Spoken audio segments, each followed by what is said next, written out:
Hello friends and my dear students, स्वागत है आप सभी का आपके अपने YouTube channel Vedanshi technical classes में। तो दोस्तों, जैसा कि आप सभी को पता है, आपकी जो आईटीआई फर्स्ट ईयर और सेकेंड ईयर के एग्ज़ाम्स हैं वो जुलाई के एंड में स्टार्ट होने जा रहे हैं।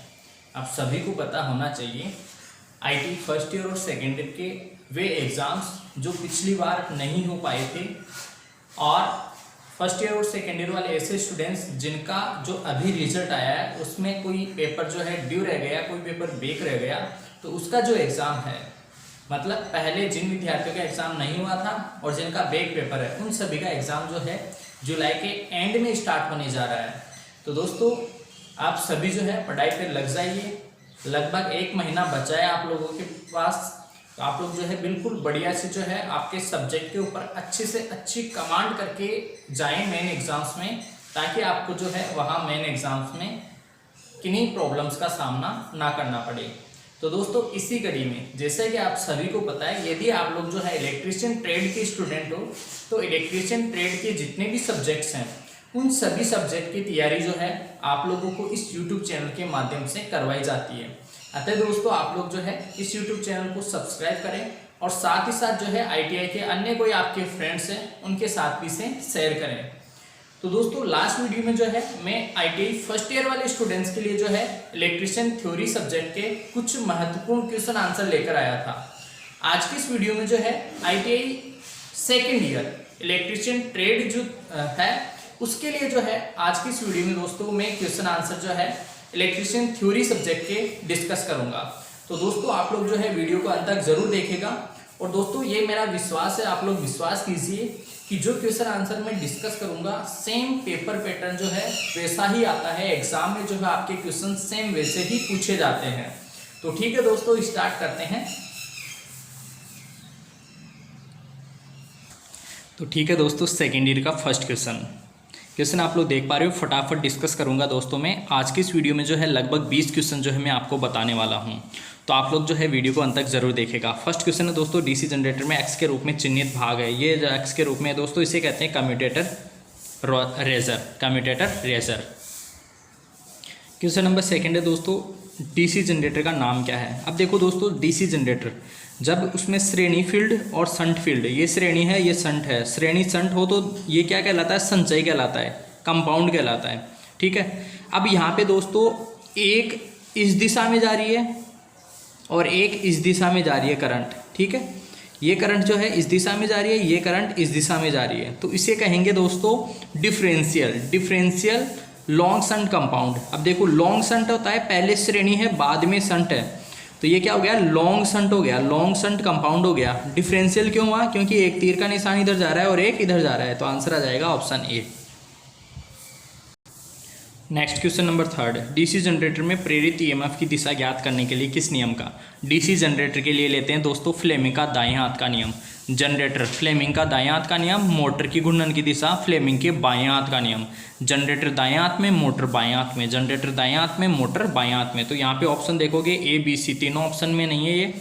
यहाँ पे ऑप्शन आप लोग देखोगे दोस्तों, ऑप्शन जो डी है, ऑप्शन डी के अंदर दे रखा है फ्लेमिंग के दाएं हाथ का नियम, तो जनरेटर दाएं हाथ में। ठीक है। जनरेटर से उत्पन्न जो विद्युत वाहक बल है वो फ्लेमिंग के दाएं हाथ की नियम से उसकी दिशा दी जाती है। नेक्स्ट क्वेश्चन है दोस्तों, डीसी जनरेटर में उत्पन्न ईएमएफ की गणना करने के लिए किस सूत्र का प्रयोग किया जाता है, किस सूत्र का प्रयोग किया जाता है। तो दोस्तों यहाँ पे N/60A, ऑप्शन सी सही आएगा। ठीक है। नेक्स्ट क्वेश्चन है दोस्तों, क्वेश्चन नंबर फिफ्थ है, ईएमएफ की गणना करने का सूत्र क्या है। एक डीसी मोटर के लिए जो है दोस्तों, वास्तव में मोटर के लिए जो है बेक ईएमएफ होता है। मोटर के लिए क्या होता है, बेक ईएमएफ होता है। और बेक ईएमएफ जो है मोटर के लिए वो हम लोग इस सूत्र के द्वारा ज्ञात करते हैं, EB = V - IA/RA, EB = V - IA/RA। ठीक है, ये फॉर्मूला। नेक्स्ट क्वेश्चन नंबर 6 है दोस्तों, डीसी जनरेटर में एक्स के रूप में चिन्हित भाग का नाम क्या है। ये चिन्हित भाग है दोस्तों। अब देखो यार, यहाँ पे क्या होता है, ये जो होता है ना, ये वाला भाग, ये इसी भाग को रिप्रेजेंट कर रहा है इस साइड। ठीक है। ये वाला जो भाग है इसी भाग को रिप्रेजेंट कर रहा है, तो ये भाग जो है ना, ये पोल सू कहलाता है दोस्तों। और ये जो सामने वाला है ये पोल फेस कहलाता है। ये जो सामने वाला होता है, सामने वाला, ये पोल फेस कहलाता है, पोल फेस। और ये जो है यहाँ पे ये छोटा सा जो है हिस्सा, ये जो हिस्सा है, ये इधर इस साइड से तीर का निशान यहाँ पे किनारे पे दिखा रखा है, तो ये पोल सू कहलाता है। नेक्स्ट क्वेश्चन नंबर 7 है दोस्तों, डीसी जनरेटर का नाम क्या है? डीसी जनरेटर का नाम क्या है? तो यहाँ पे दोस्तों इस चित्र के लिए पूछ रहा है वो कि डीसी जनरेटर का नाम क्या है। ऑप्शन देख पा रहे हो दोस्तों, ऑप्शन देखने की जरूरत नहीं है। यहाँ पे ये जनरेटर है, ये सेपरेटली इसका ये फील्ड है, इस फील्ड को जब अलग से डीसी सप्लाई देते हैं, इस फील्ड को जब अलग से डीसी सप्लाई, यहाँ पे लिखा हुआ है डीसी सप्लाई, ठीक है। जब इस फील्ड को, ये है जो फील्ड वाइंडिंग, इस फील्ड वाइंडिंग को अलग से सप्लाई देते हैं तो इस सेपरेटली एक्साइटेड कहलाता है। तो ऑप्शन डी इसका राइट आंसर होगा। क्वेश्चन नंबर 8 है दोस्तों, जनरेटर द्वारा किस ऊर्जा को विद्युत ऊर्जा में बदला जाता है? किस ऊर्जा को विद्युत ऊर्जा में? तो जनरेटर, कोई भी जो जनरेटर है वो यांत्रिक ऊर्जा को विद्युत ऊर्जा में बदलता है, तो आंसर आएगा ऑप्शन डी, यांत्रिक ऊर्जा को विद्युत ऊर्जा में। मोटर क्या करती है? विद्युत को यांत्रिक में बदलती है। मोटर को जब बिजली देते हैं तो वो विद्युत ऊर्जा को यांत्रिक ऊर्जा में घूमने लग जाती है, और जनरेटर को जब घुमाते हैं तो वो यांत्रिक ऊर्जा लेता है और हमें बिजली दे देता है, मतलब यांत्रिक ऊर्जा को विद्युत ऊर्जा में बदल देता है, ठीक है। क्वेश्चन नंबर 9 देखो दोस्तों, डीसी जनरेटर फील्ड का नाम क्या है? अब देखो दोस्तों, ये कंपाउंड तो है, लेकिन कंपाउंड में क्या है, डिफरेंशियल है या फिर क्यूमुलेटिव है, ये नहीं पता चल रहा है। तो यहाँ पे जो है दोस्तों, यदि तीर का निशान एक ही दिशा में हो, आप समझो इस चीज़ को, यदि मान लो सपोज दैट तीर का निशान एक ही दिशा में हो, ये साफ दिख नहीं रहा, यहाँ पे ये तीर का निशान ऐसे है और यहाँ पे ये वाला जो तीर का निशान है ये भी ऐसे ही है दोस्तों, सेम दिशा में। अगर एक ही दिशा में तीर का निशान हो तो वो क्यूमुलेटिव कंपाउंड कहलाता है दोस्तों, क्यूमुलेटिव कंपाउंड, क्यूमुलेटिव कंपाउंड, ठीक है, क्यूमुलेटिव कंपाउंड कहलाएगा एक ही दिशा में हो तो। आप देख लेना डायग्राम में, अगर विपरीत दिशा में, अभी जैसे लास्ट पहले भी क्वेश्चन देखा था हमने, एक ही दिशा में यदि श्रेणी वाइंडिंग और शंट वाइंडिंग दोनों में एक ही दिशा में करंट की डायरेक्शन हो तो वो क्यूमुलेटिव कहलाता है। क्यूमुलेटिव का मतलब होता है जुड़ने वाला। इसका आंसर आ जाएगा दोस्तों option D, cumulative, option D इसका आंसर आएगा, ठीक है। नेक्स्ट है दोस्तों, इसके बाद में क्वेश्चन नंबर 10, डीसी जनरेटर का सिद्धांत। तो डीसी जनरेटर का सिद्धांत आपको पता है फैराडे के विद्युत चुंबकीय प्रेरण के सिद्धांत पे कार्य करता है, ठीक है। यहाँ पे ऑप्शन ए और बी तो दे रखे हैं, इसमें तो है नहीं। ऑप्शन सी और डी देखो मैं बता देता हूँ आपको।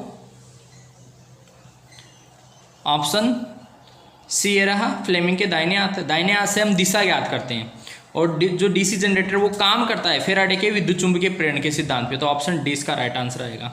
नेक्स्ट है दोस्तों, गतिशील रूप से प्रेरित ईएमएफ के लिए सूत्र क्या होगा? BLV sine theta. दोस्तों बाबूलाल वर्मा, ठीक है, ऐसे याद रख लेना, BLV sine theta, BLV sine theta. कौन से ऑप्शन में है दोस्तों? ऑप्शन सी, ऑप्शन सी इसका राइट आंसर हो जाएगा, ठीक है, BLV साइन थीटा ये आएगा। क्वेश्चन नंबर 12, चुंबकीय क्षेत्र की दिशा ज्ञात करने के लिए किस नियम का प्रयोग करते हैं? चुंबकीय क्षेत्र की दिशा, चुंबकीय क्षेत्र की दिशा, तो उसके लिए दोस्तों कॉर्कस्क्रू नियम भी प्रयोग करते हैं हम लोग, दाहिने हथेली का नियम, फ्लेमिंग के बाएं हाथ का नियम, फ्लेमिंग के दाएं हाथ का नियम। किस नियम का उपयोग किया जाता है? दाहिने हाथ की फ्लेमिंग के बाएं हाथ का नियम।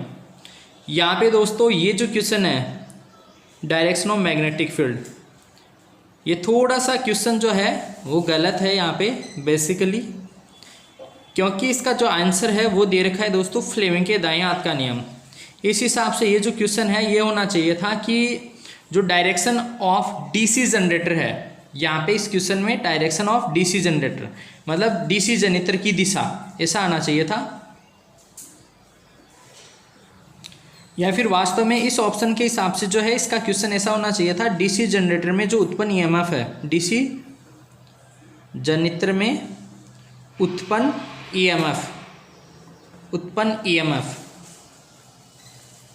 ईएमएफ की दिशा, तब जाके जो है यह ऑप्शन इसका आंसर आएगा, ठीक है। अगर ये चुंबकीय क्षेत्र के लिए बोल रहा है तो दोस्तों चुंबकीय क्षेत्र के लिए आप विश्वास कीजिए कॉर्कस्क्रू नियम भी लगाते हैं, दाहिने हाथ का हथेली का नियम भी लागू होता है, तो इसके अकॉर्डिंग तो ये ऑप्शन है नहीं। फ्लेमिंग के बाएं हाथ का नियम जो है मोटर के घूमने की दिशा बताते हैं, तो और डीसी जनरेटर का जो उत्पन्न विद्युत वाहक बल है उसकी दिशा जो है फ्लेमिंग के दाएं हाथ के नियम से ज्ञात करते हैं। अब जो है इसका आंसर शीट में ये आंसर दे रखा है, तो इसके अकॉर्डिंग क्वेश्चन जो है वो थोड़ा सा चेंज होना चाहिए। आई होप कि आप लोग समझ रहे होंगे। नेक्स्ट क्वेश्चन देखो, डीसी जनरेटर के भाग का नाम बताइए। दोस्तों ये क्या है, योक या बॉडी है, तो योक या बॉडी कौन सा है? Option D. नेक्स्ट है question number 14, 4 pole DC generator के duplex lap winding. Duplex lap winding दोस्तों, लैप वाइंडिंग में पोलों की संख्या के बराबर क्या होते हैं? समांतर पथ होते हैं। ठीक है, समांतर पथ ए बराबर पोलों की संख्या के बराबर, मतलब 4। लेकिन ये बोल रहा है डुप्लेक्स जब बोल रहा है तो इसको हम लोग गुणा कर देंगे 2 से, आंसर आ जाएगा इसका 8। ठीक है, next question number 15। Question number 15 आप लोग देख पा रहे हो दोस्तों, डीसी जनरेटर के भाग का नाम बताइए। तो आप लोग आराम से इसको देखते ही बता सकते हो दोस्तों, इसका आंसर क्या आ जाएगा? इजीली बता सकते हो आर्मेचर को। ठीक है, आर्मेचर बना है, ये स्लॉट से खांचे कटे हुए, यहाँ आर्मेचर वाइंडिंग होती है, तो आंसर आएगा ऑप्शन डी। नेक्स्ट है दोस्तों question number 16। Question number 16, DC generator में इंटरपोल कैसे जुड़े होते हैं? इंटरपोल बहुत अच्छा क्वेश्चन है दोस्तों, कंपटीशन एग्जाम के अकॉर्डिंग भी जो है बहुत ही अच्छा क्वेश्चन है। इसका आंसर आएगा दोस्तों आर्मेचर के साथ श्रृंखला में। कंपेंसेटिंग वाइंडिंग जो है वो भी आर्मेचर के साथ श्रेणी में जुड़ी होती है, और डीसी जनरेटर में इंटरपोल होते हैं, इंटरपोल जो कम्यूटेशन सुधारने के लिए प्रयोग करते हैं, वो भी जो आर्मेचर के साथ श्रेणी में जुड़े होते हैं। नेक्स्ट क्वेश्चन नंबर 17 दोस्तों, ये भी बहुत अच्छा क्वेश्चन है। एक स्वयं उत्तेजित डीसी जनरेटर में अवशिष्ट चुंबकीय आवश्यकता क्या है? सेल्फ एक्साइटेड में जो है अवशिष्ट चुंबकत्व, जिसे हम लोग रेजिडुअल फ्लक्स कह सकते हैं दोस्तों, उसकी आवश्यकता क्या है? तो यहाँ पे आएगा दोस्तों वोल्टेज निर्माण करना। यदि अवशिष्ट चुंबकत्व नहीं होगा तो वोल्टेज ही निर्माण नहीं होगा उसके अंदर। ठीक है, नेक्स्ट क्वेश्चन देखो, क्वेश्चन नंबर 18। डीसी मशीनों में वे कौन से 2 बिंदु हैं जो ब्रश संपर्क प्रतिरोध को मापते हैं? बहुत अच्छा क्वेश्चन है दोस्तों ये भी, और इसका आंसर हो जाएगा दोस्तों ब्रश और कम्यूटेटर के बीच प्रतिरोध। आप समझो, क्वेश्चन को समझो, वे कौन से 2 बिंदु है जो ब्रश संपर्क प्रतिरोध, मतलब ब्रश संपर्क प्रतिरोध, ब्रशों का जो प्रतिरोध है वो कहाँ से मापते हैं? वो मापते हैं हम लोग ब्रश और कम्यूटेटर। जैसे आप समझो, यहाँ पे मैं बना देता हूँ इसका ये डायग्राम। ये कम्यूटेटर होता है और इसके ऊपर जैसे ये ब्रश लगा होता है। ठीक है, ये ब्रश है, राइट, और ये कम्यूटेटर है। ठीक है, ये कम्यूटेटर है और ये ब्रश है। तो यहाँ इससे ब्रश और कम्यूटेटर संपर्क जो है इसके बीच में यदि हम लोग मापेंगे तो ये प्रतिरोध किसका मिलेगा? ब्रश का प्रतिरोध मिलेगा। ठीक है, नेक्स्ट क्वेश्चन नंबर 19, किस वोल्टेज ड्रॉप को एक्स के रूप में चिन्हित किया गया है? किस वोल्टेज ड्रॉप को एक्स के रूप में चिन्हित किया गया है? एक्स के रूप में किसे चिन्हित किया गया है? एक्स देखो यहाँ पे देख पा रहे हो आप लोग, ये है एक्स। ठीक है, तो यहाँ पे ये जो है दोस्तों नॉर्मली ये आर्मेचर रिएक्शन के कारण होता है। किसके कारण होता है? आर्मेचर प्रतिक्रिया। कौन सा ऑप्शन है दोस्तों इसमें? पूर्ण load voltage, armature voltage drop, armature reaction. तो ये आर्मेचर रिएक्शन आएगा दोस्तों, आर्मेचर रिएक्शन के कारण ये आ जाएगा। ठीक है, नेक्स्ट देखो इसके बाद में क्वेश्चन नंबर 20। क्वेश्चन नंबर 20 है दोस्तों, कंपाउंड जनरेटर का नाम क्या है यदि शंट फील्ड आर्मेचर के साथ समांतर में? आर्मेचर के साथ समांतर में है तो वो कहलाएगा दोस्तों शॉर्ट शंट।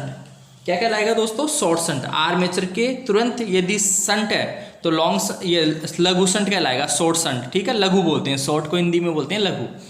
और यदि पहले आर्मेचर है फिर श्रेणी जुड़ा हुआ है और उसके बाद में यदि शंट जुड़ा हुआ है तो उसे हम लोग लॉन्ग शंट कहते हैं। ठीक है, अभी मैं डायग्राम बना के समझा देता हूँ आपको। यहाँ पे देखो, यदि मान लो सपोज दैट ऐसा है,